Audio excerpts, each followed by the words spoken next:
যদি কোনো রমণী, কোনো ছেলে, কোনো মেয়ে অবৈধ কাজে ধরা পড়ে যায়, বিবাহের আগে যদি ধরা পড়ে, এরা জীবনে বিবাহ করেনি, এ কুমার ও কুমারী, এর বিবাহ হয়নি, ওর বিবাহ হয়নি, তাহলে দুজন কুমার এবং কুমারী, যুবক এবং যুবতী যদি অবৈধ ব্যভিচারে ধরা পড়ে যায়, আল্লাহ রাব্বুল আলামিন বলছেন নারীকে 100 কড়া মারো এবং নরকে 100 কড়া মারো। এই কথাটা কোনো দিন কোনো বিবেকবান মানুষ যেন না বলে যে নারীরা কমজোর জাতি, এদেরকে একটু কম করে মারো, বা নারীরা একটু নাজুক শ্রেণীর মানুষ, এদেরকে মারবার কালে একটু আস্তে আস্তে করে মারো। পুরুষেরা হয় বলিষ্ঠ এবং তারা মজবুত দেহের অধিকারী হয়, কাজে তাদেরকে যেভাবে পিটতে হয় সেভাবেই পিটো আর সেভাবেই কোড়া লাগাও, এমন কথা আপনি বলতে পারবেন না। কেন? রব্বুল আলামিন সূরা নূরের ভেতরে বলছেন ওয়ালা তাখুজ বেহেমা রাফাতুন ফি দীনিল্লাহে, যখন আল্লাহর কানুনকে লাগু করা হবে তখন স্ত্রীর উপরে দেখতে হবে না যেটা নাজুক জাতি অতএব তাকে কম করে মারবো, আর এটা দেখতে হবে না যেটা পুরুষ শক্তিশালী তাকে জোরে জোরে মারবো, এটা কথা নয়। মারার যেটা নিয়ম আছে আপনাকে নির্দয় হয়ে মারতে হবে। নির্দয় মানে কি? মারবো তো চোরকে যেভাবে মারি সেভাবেই মারবো, সে তুমি নর হও অথবা নারী হও। তবে এতটুকু করে দিতে হবে, কোনো নারীকে জনসমক্ষে যখন শাস্তি দেওয়া হবে তো পুরুষের জন্য পর্দা নেই, নারীর জন্য আছে পর্দা। তার জন্য এটা ওলামায়ে দ্বীন ফতোয়া করে দিয়েছেন যে কোনো নারীকে কোড়া মারবার কালে খবরদার তার শরীরের কাপড়গুলোকে একটু গিট মেরে দিতে হবে। যেমন ওড়নাটা গায়ে চাপিয়ে দেওয়ার পর হয়তো সেফটি পিন লাগিয়ে দিতে হবে অথবা গিরা মেরে দিতে হবে। তার শাড়িটাকে একটুখানি গোছ করে তার কোমরের সাথে গুজে দিতে হবে, এলোমেলো হয়ে যেন না থাকে। কেন? আর ওই মহিলাকে দাঁড়িয়ে মারতে হবে না, ওর 100টা কোড়া মারতে হবে, ওকে বসিয়ে মারতে হবে। কেন? যেহেতু ও হলো মহিলা, তার গায়ে যৌবন আছে, তার শারীরিক অবয়বটা আমাদের মতো নয়, আলাদা। তার শরীরে আল্লাহ রাব্বুল আলামিন চড়াই এবং উতরাই তৈরি করেছেন। কাজে মারবার কালে যখন পিঠের উপরে একটা জোরে ছড়ি পড়বে তখন তাড়াতাড়ি করে যদি এইভাবে হাতটাকে উঠিয়ে নিজেকে বাঁচাবার চেষ্টা করে তো তার দেহের ভেতরে একটা আন্দোলন তৈরি হবে। আর এভাবে যদি তার দেহের ভেতরে আন্দোলন তৈরি হয় তো ওখানে যারা প্রত্যক্ষদর্শী থাকবে তাদেরকে এখানে দেখতে খুব আনন্দ লাগবে। তার জন্য তাকে বসিয়ে মারতে হবে এবং তার কাপড়গুলোকে আঁটো সাঁটো করে বেঁধে দিয়ে তাকে মারতে হবে, সে নারী বলে। কিন্তু 100 কোড়া থেকে তাকে রেহাই দেওয়া হয়নি। একটা জালসা হয়েছিল এবং সেই ক্ষণে অমুক অমুক ব্যক্তি মেহমান হিসাবে উপস্থিত ছিলেন, আর অমুক অমুক ব্যক্তি জন্মলগ্নে এই ধরনের মোটা অঙ্ক দান দিয়ে মাদ্রাসাকে সমৃদ্ধ করার ব্যবস্থা গ্রহণ করেছিলেন। আমিও আনন্দিত, এই আনন্দের সঙ্গে একটু নিজেকে জড়িয়ে নিতে পেরে। যাই হোক, আমাকে যেভাবে ইঙ্গিত করা হলো তো আমি তো সেইভাবে ভেবে আসিনি। যাক, যেটা আপনাদের খুশি সেটা আমারও খুশি। আজকে ইঙ্গিত হলো যে এই গ্রামের মা বোনেরা বিভিন্ন জালসা জুলসিতে গিয়ে জালসা শোনার মতো সুযোগ কম পান, কাজে তাদের প্রতি একটুখানি লক্ষ্য রেখে কথাগুলো বললে ভালো হয়। তো যাক, তাদের কথা ঠিক বলবো বটে, কিন্তু কথাগুলো কি আপনাদের জন্য নয়? এইরকম কোনো কথা নয়। কিছু শরঈ বিধান আছে যেগুলোতে মায়েরা আলাদা আর ভাইয়েরা আলাদা। তো এটা তো কয়েকটা মশলা মাসাইল আছে মাত্র। তাছাড়া যতগুলো স্টোরি আছে, যতগুলো কাহিনী আছে, যতগুলো মেয়েদেরকে কেন্দ্র করে আহাদিস আছে, কোরআনের আয়াত আছে, এগুলো যদি এক পক্ষে শুধু মায়েরা শুনেন এবং জানেন, আর অপর পক্ষে আপনি কোনো জায়গাতে বাপ হিসাবে আছেন, আপনি কোনো জায়গাতে স্বামী হিসাবে আছেন, আপনি কোনো জায়গাতে পরিবারের মেন ব্যক্তি হিসাবে আছেন, আপনার যদি জানা না থাকে তাহলে এক চোখের হরিণ যেমন শত্রুর হাত থেকে নিস্তার পায় না, তেমনি আপনি যদি বিষয়গুলোকে না জানবেন তো শুধু শুধু মায়েরা জানবে, জেনে সেখান থেকে যথেষ্ট উপকৃত হতে পারবে না। তার জন্য এটা মনে করবেন না যে এটা শুধু তো মেয়েদের কথা হলো, আমাদের তো কোনো কথা হলো না। আপনাকে আমি আঙুলে গনিয়ে দিচ্ছি কয়েকটা কথা, যে এই কয়েকটা কথাকে বাদ দিতে গেলে নর এবং নারী কোনো ভেদাভেদ নেই আল্লাহর আহকামে এবং আল্লাহর শরিয়াতে। সে কটা কথা আছে, আঙুলে আপনি যদি ইচ্ছা করেন তো গুনে নিতে পারবেন। পুরুষদের ইমামতি হবে, একের অধিক হয়ে যেতে গেলে সিঙ্গেল একটা লোক সামনের সারিতে দাঁড়িয়ে ইমামতি করবেন আর পিছনে মুক্তাদিরা দাঁড়াবেন। কিন্তু মায়েরা যদি নামাজে দাঁড়ান, তাদের জামাত অনুষ্ঠিত হয়, তাহলে মা বোনেদের ইমাম লাইনের মাঝখানেই দাঁড়াবেন, আলাদা হয়ে সামনের সারিতে এককভাবে দাঁড়িয়ে পুরুষদের মতো করে ইমামতি করবেন না। তাহলে এটা একটা তফাৎ আমরা বুঝতে পারলাম যে শরিয়তের এটা একটা ছোট্ট মশলা। রাসূল করিম সাল্লাল্লাহু আলাইহি ওয়াসাল্লাম একদিন একটা রেশমের টুকরা বা একটা কাপড় হাতে করে নিয়েছিলেন, আর নেয়ার পরে এমনি করে উঠিয়ে লোকেদের দিকে দেখিয়ে বলেছিলেন, এই দেখো হে, এটা কিসের কাপড়, তোমরা তো বুঝতে পারছো? হ্যাঁ, আমরা বুঝতে পারছি। তো রসুল বললেন, এটা হলো রেশম। রেশমের কাপড়কে আল্লাহ রাব্বুল আলামিন আমার যেগুলো উম্মতি মহিলা তাদের জন্য বৈধ করেছেন, আর হুরমাত আলা যকুরে উম্মতি, আমার উম্মতিদের ভেতরে যারা পুরুষ লোক তাদের উপরে এই লিবাসকে রব্বুল আলামিন হারাম করেছেন। এই জন্য পুরুষরা জীবনে কোনো দিন রেশমের কাপড় পরতে পারবে না। এতে একটা কথা হয়ে গেল। তাহলে আমি এবং মায়েরা এই বিষয়টাতে আলাদা। তারপরে নবী করিম সাল্লাল্লাহু আলাইহি সাল্লামের অন্য আরেকটি হাদিস থেকে জানতে পারা যায় যে সোনা চাঁদির ব্যবহারকে আল্লাহর নবী মহিলাদের জন্য খাস করেছেন যে তারা ব্যবহার করবে, কিন্তু পুরুষরা সোনা ব্যবহার করতে পারবে না। তাহলে এইটা একটা বিধানকে পেয়ে গেলাম। আর একটা কথা বলে দিই, শুধু আপনাকে জানাবার জন্য বলছি, মহিলাদের জন্য রঙের ব্যবহারকে আল্লাহ বৈধ করেছেন। যেমন হাতে মেহেদি লাগানো, পায়ে মেহেদি লাগানো, বা চুলে যদি প্রয়োজন মনে করে তো সে মেহেদি লাগাবে, ঠোঁটে যদি রং লাগাবার কথা ভাবে তো সে লাগাতে পারে। রং তাদের জন্য বৈধ করা হয়েছে, কিন্তু পুরুষদের জন্য রংকে বৈধ করা হয়নি।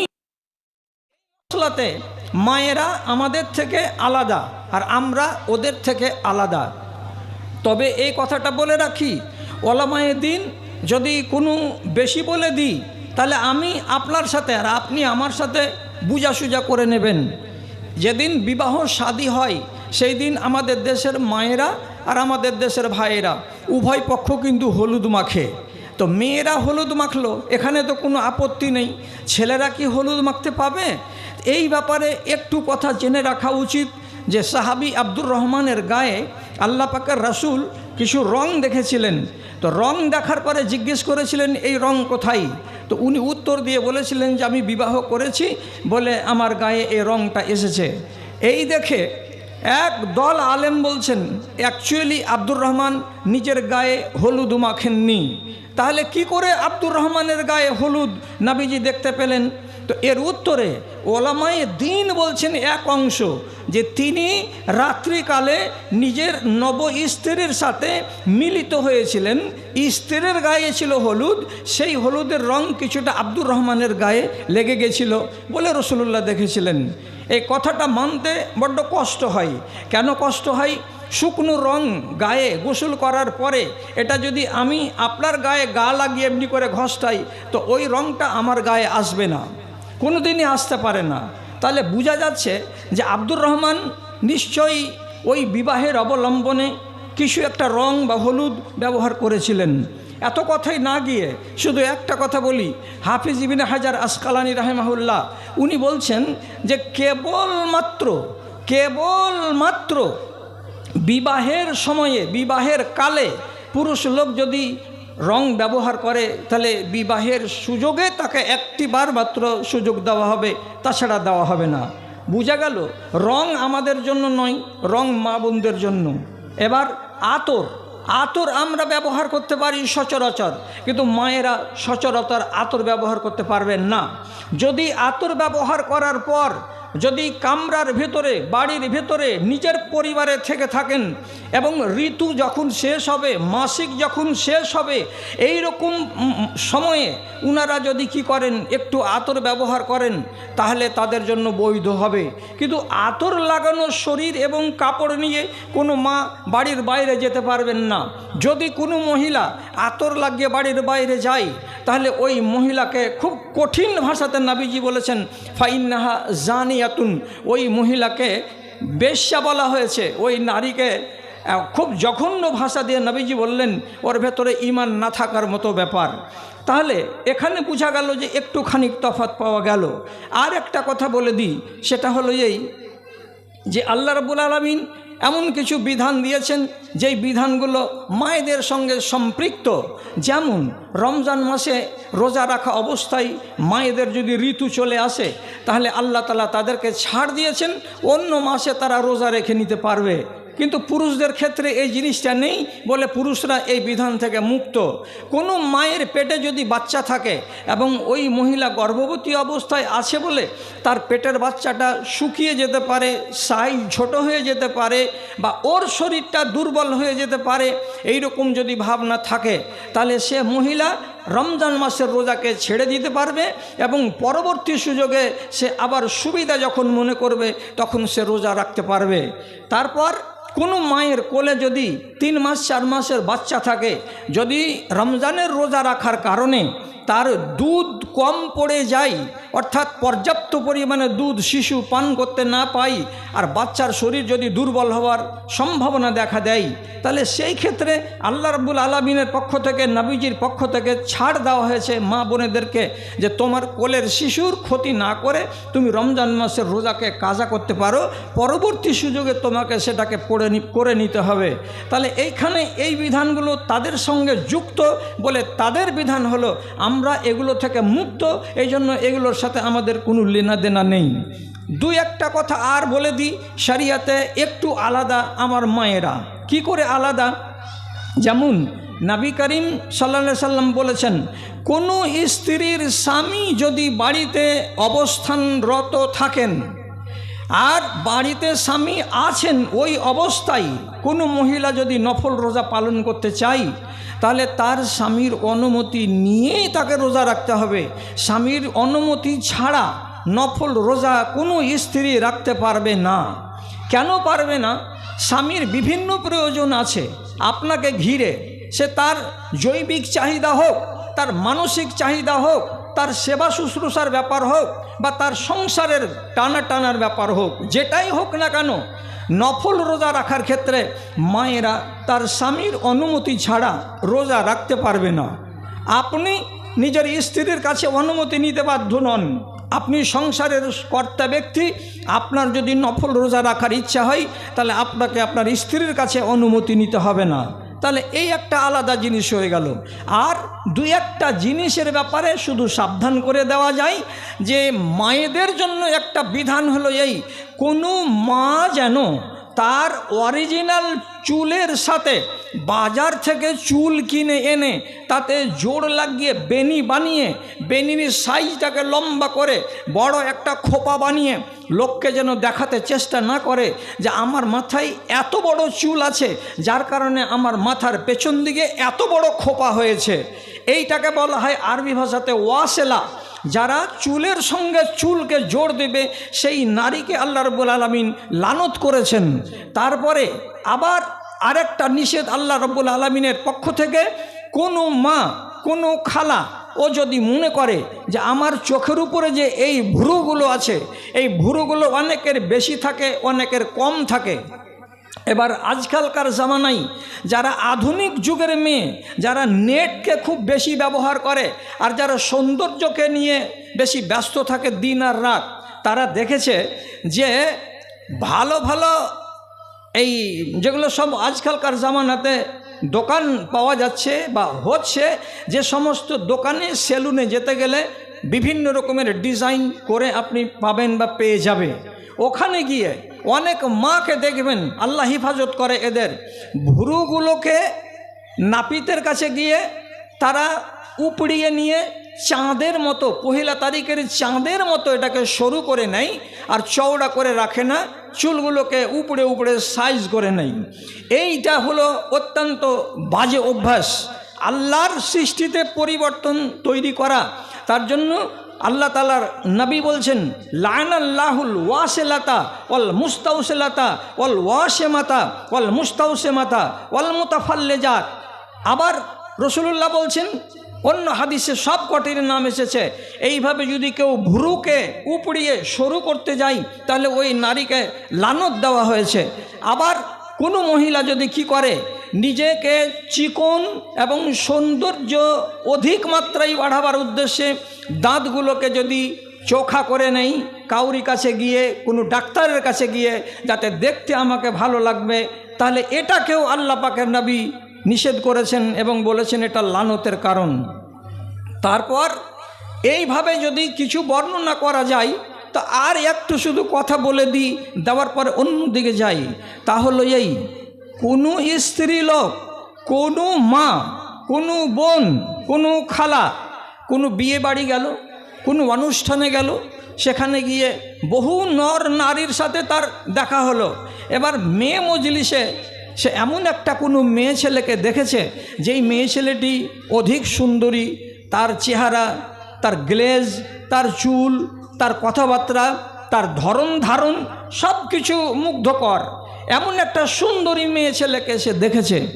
এবার এই সুন্দরী মহিলার বর্ণনা নিজের স্বামীর বাড়িতে এসে রাতের বেলায় ঘুমারবার কালে নিজের পুরুষকে যদি বলে, আরে জানো আমি গেছিলাম ভাদু বিবাহ খেতে উমুকের বাড়ি গিয়ে একটা মেয়ে ছেলেকে দেখলাম, এই রকম তার রূপ, এই রকম তার গুণ, এই রকম তার রং, এই রকম তার সৌন্দর্য, এই রকম তার গায়ে উপচে পড়া যৌবন, দেখলে মনে হচ্ছে তার গা থেকে চোখ সরাতে পারছি না। এইভাবে কোনো রমণী যেন নিজের স্বামীর কাছে অন্য কোনো দুনিয়ার মেয়ে ছেলের রূপ সৌন্দর্যের বর্ণনা না দেয়। কেন? যদি এই কাজটা করতে যাই তাহলে এই স্বামী ওই বর্ণনা করা মহিলার প্রেমে পড়ে যেতে পারে দূর থেকে, এবং সেই মহিলাকে সে বিবাহ করার জন্য মরিয়া হয়ে যেতে পারে। আর আরেকটা সংসারে যদি তোমার স্বামী বিবাহ করে নিয়ে আসে, তো তোমার নিজের খাল কেটে কুমির এনে আনা হবে, যদিও তোমার জন্য বা যদিও তোমার স্বামীর জন্য দ্বিতীয় বিবাহ করা হালাল, কিন্তু তুমি তো চাও না যে আমার স্বামী আর একটা বিবাহ করুক। কিন্তু করলো কেন? তুমি পথটা পরিষ্কার করে দিয়েছিলে বলেই তোমার স্বামী এ কাজটা করেছে। এই জন্য এটা নিষেধ করা আছে মা বোনদের জন্য। তো দাদারা আমার, ভাইয়েরা আমার, আমি যেটা কথা বলতে চাইছিলাম যে মায়েরা আলাদা কোনো নিয়মের সাথে বাধা নেই। ওদের জন্য নামাজে যেটা নিয়ম, আমাদের জন্য সেটাই নিয়ম। আমাদের জন্য যেটা হজের নিয়ম, তাদের জন্য এদের ওইটাই নিয়ম, কোনো কম বেশি নেই। এমন পর্যন্ত কি আপনাকে বলছি যেগুলো হদুদ, হদুদ মানে শাস্তি, আল্লাহর বিধানে একগুলো শাস্তি আছে, শাস্তির ব্যাপারেও আল্লাহ রাব্বুল আলামিন নর আর নারীকে সমান করেছেন।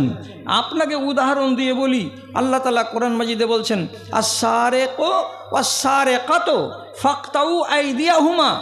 যদি চুরিতে ধরা পড়ে পুরুষ চোর, অথবা যদি চুরিতে ধরা পড়ে স্ত্রী চোর, তাহলে তাদের হাত কেটে দাও। নিয়ম হলো বাম হাত প্রথমে কবজি পর্যন্ত কেটে দেওয়া।